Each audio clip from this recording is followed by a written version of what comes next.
एक बात हमेशा याद रखियो लल्ली, तेरा सपना ना सिर्फ और सिर्फ तेरा है।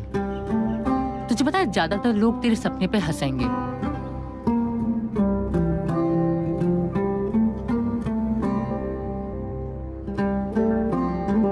उन्हें ना भाड़ में जाने को कहियो। वे तेरा सपना नहीं मार पाएंगे।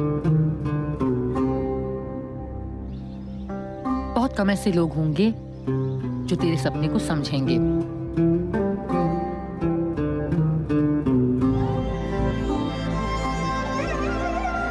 उन्हें गले से लगा के रखियो, वे तेरा सपना जिंदा रखेंगे।